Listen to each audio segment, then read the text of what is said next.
Alright YouTube, back with another video. Today I'm going to be doing a service on the differential of my Mustang. This is going to be like a how-to.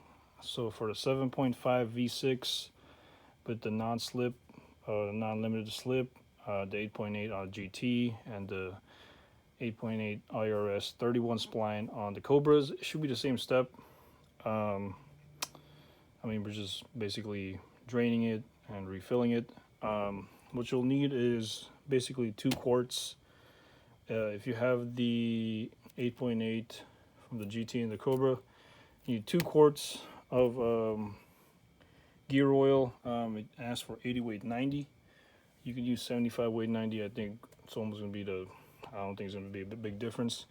But I'm going to go with Amsoil because I just heard a lot of good things about it. So 80 weight 90, you need 2 of those. And a slip lock limited slip additive. Basically, as far as I know, you need 2 quarts and this additive, and that's all you need for the differential of the thing. For 7.5, I think you just need the 2 quarts. You don't need a limited slip.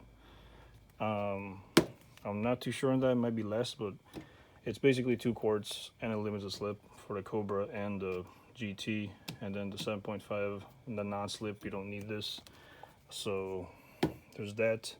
Obviously, you're gonna get a new gasket. I don't like RTV, so I always use like a paper gasket or a Mr. Gasket for the 8.8. So yeah, that's what we're gonna do today. So be right back. All right, YouTube. It's the very next day. So obviously, you talked about needing diff fluid.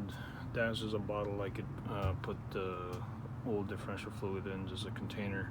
Obviously, you need some type of what do you call this place to put it. So this little drain pan. So he's gonna have to jack it up, and yeah. So a couple cloths, gloves. So let's get to this. So obviously, first of all, you're gonna have to jack up the car. You're gonna have to jack off the rear on both sides. So you have to get it decently high. So I have in a small incline, so I'm gonna have to jack up the front, jack it up from each side so it goes up. I can get access to the bottom. So let me go ahead and do that first. Okay, so we got the car lifted in the back, where enough space for me to basically get under there. This is the differential cover. So yours is probably going to be different from mine because I have an aftermarket like GT500 style diff cover with like the hex bolts. Yours is basically going to be like, I think it's an 8 or a 10 millimeter bolt around there. I don't remember. But mine has a hex socket size. The one thing you do have to know before anything, there's a fill plug in the back of this. If you have a stock differential cover, you have to make sure you can take that off, because if you cannot take it off, do not take this cover off. So basically the fill plug is like somewhere back here. I think it's like somewhere there. I'm not sure if it's seeing it or not, but you basically need like a hex, basically, or like the end of a socket, or just the socket itself to get it off. You have to get that off.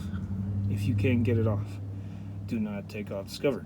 Now, because I have an aftermarket differential cover, which I recommend to everybody, I can just fill it up from here, so I don't have to go back there. So first things first, get your drain bucket, put it under, and you're gonna have to go ahead and start taking off all the bolts except for the top one, and then slowly let all the fluid run out. So all the bolts except for the top one, slowly pry it open, and we'll proceed from there. Okay, so I got basically all the bolts out almost. 1, 2, 3, 4, 5, 6, 7, 8, 9. There's 10 bolts. Sorry, I was counting it. I loosened that last one up there a little bit, enough to where I can just probably go like that, and there you go. We're just gonna go ahead and let that run for a little bit.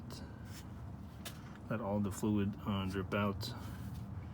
Usually it's not this easy taking this cover off, especially if you haven't done This I've done it a couple times already because I got aftermarket gears and I had to change them. But if you did not do this before, it's gonna be a little bit harder to take off this cover. You're probably gonna have to go ahead and get a flathead and like pry around the area. So yeah, other than that, the gear fluid smells nasty, so you probably don't want to be near it. So what you're gonna have to do after you let this drain out a little bit is you're gonna take that last bolt out, take your cover out, put it somewhere else. And yeah, by the way, these are 6mm hex. I think it came with the diff cover, if I don't recall. So yeah, we're gonna go ahead, let that drain a little, take out the top bolt, move this to the side, and we'll continue from there. Okay, so I got the cover out.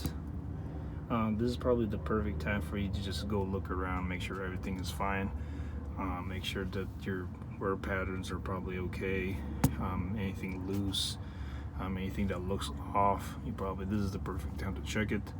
Usually when you let it drain out, you can get yourself some gloves, go in there, you can just scoop some of the extra remaining fluid out, just to make sure that all the fluid obviously comes out, and you're changing like a vast majority of the fluid. So just go in there and scoop them, and you're gonna go ahead and do that, move it all the way around. Again, this is the perfect time to go ahead and check and make sure everything's good. But let me go ahead and do that, and I'll be right back. Okay, so after go ahead and check, make sure the wear pattern on my ring is fine. Forward and reverse. Now it's time to go ahead and clean everything up. So this is a differential cover that I could probably reuse, but I don't like reusing them. But this one's reusable, but I don't like reusing differential covers or any kind of gasket, so I'm just gonna go ahead and replace it. Put that to the side right there. Obviously what I'm gonna do now, why I like aftermarket diff covers are, as you can see, there's a little magnet here that would anything metal it would take. What I'm gonna do now is obviously clean up, get some brake cleaner, clean everything up here, do the same thing to the mating surface of the differential cover or the differential housing, and yeah, I'm gonna go and do that right now. Right, so after you went ahead and clean everything up, I don't like spraying brake cleaner all around it. I like putting it in a rag, just like this, spraying this with brake cleaner and then like cleaning the outer surface of it. I don't like spraying brake cleaner all around it, so I went ahead and cleaned the mating surface up. I'm probably gonna go ahead and clean the bolts, and from that point we're gonna go ahead and get a differential gasket, line it up with this, and go ahead and reinstall it. So I'll be right back. So now what we're gonna do is we're gonna go ahead and lay down the cover gasket and put 2 bolts to hold the top and the bottom up so the gasket's lined up. So we're gonna go ahead and then shove it in there, put a bolt in, and we'll proceed from there. Alright, now so I went ahead and hand tightened all the bolts, make sure everything's straight, everything's clean. I brake cleaned the surface of this, cleaned it up a little. Now for me it's time to tighten them. It's time to tighten all the nuts, all 10 of them. So what I'm going to do is I like to do it by hand. There is a torque specs to this. I'm not going to go by the torque specs. I'm just going to snug them up, and we're going to go on the start pattern. And to remind me what I tightened up, every time I tighten one up, I'm going to use a marker and just slash it off. So let me go ahead and do that right now. So went ahead and hand tighten all the bolts. If you torqued them, you torqued them. I just did it by feel. I did this a couple times already, so next step for me would be take off this top fill cover. We're gonna go ahead and take this off and prepare our new gear fluid, and put it onto the differential cover. So I'm gonna go ahead and do that. So I went ahead and poured this one in already, but on a side note, let me tell you this, how it's packaged is amazing. It makes it so much easier, and yeah, less of a waste, less of a mess pouring this in. This is a genius idea compared to those bottles that are stiff, because you're gonna have to get like a hand pump and pump it, and you don't get the whole entire thing in there, because sometimes you don't have space to go under there and tilt it, because this is so flexible. It makes it so much easier.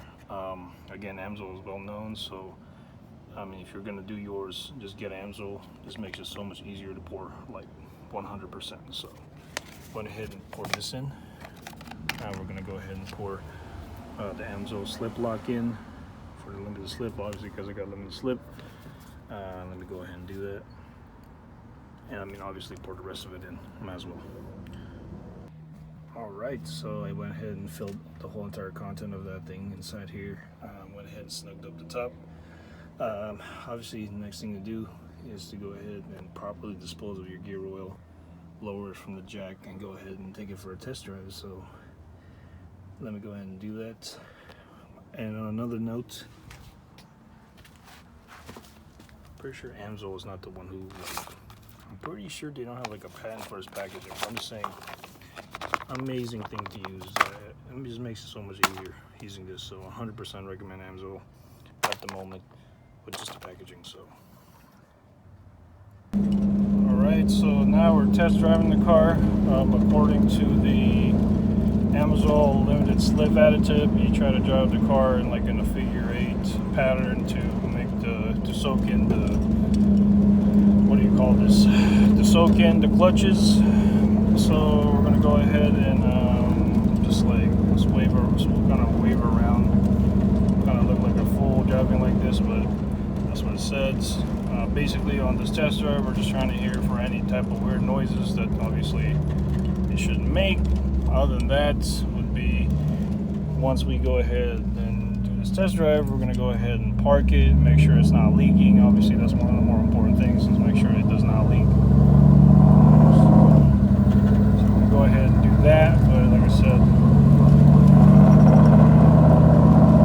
test drive it first. So I'll just way around here, just kind of mix up the differential fluid from the rear, make sure that everything is a-okay, you know.